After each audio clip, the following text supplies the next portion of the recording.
Mas Anies adalah orang yang tidak layak berbicara etika, ujar Pak Prabowo dalam debat malam itu.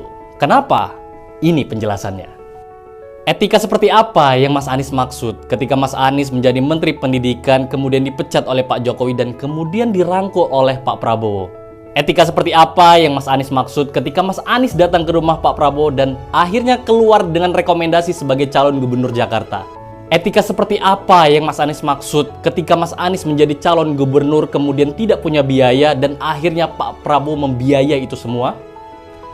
Etika seperti apa yang Mas Anies maksud ketika Mas Anies terjun ke masyarakat, nggak ada pasukan perang dan akhirnya Pak Prabowo memerintahkan semua pasukannya, seluruh kadernya di Indonesia ini, bukan hanya di Jakarta, untuk menolong Mas Anies Baswedan untuk menjadi gubernur Jakarta? Etika seperti apa sih yang Mas Anies maksud ketika Mas Anies menang menjadi gubernur DKI Jakarta dan Mas Anies tidak perlu membayar hutang sepeser pun untuk pembiayaan menjadi gubernur Jakarta kala itu? Etika seperti apa yang Mas Anies maksud ketika Mas Anies menang menjadi gubernur DKI Jakarta dan Mas Anies nggak perlu membayar hutang kampanye Mas Anies sendiri? Etika seperti apa sih yang Mas Anies maksud ketika Mas Anies menang dan menjadi gubernur DKI Jakarta selama 5 tahun dan mendapat pengawalan oleh partainya Pak Prabowo selama 5 tahun?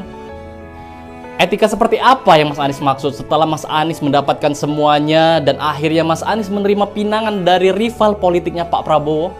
Etika seperti apa yang Mas Anies maksud setelah Mas Anies mendapatkan semuanya sehingga bisa berdiri di podium debat lalu menyerang personal orang yang pernah memberi makan?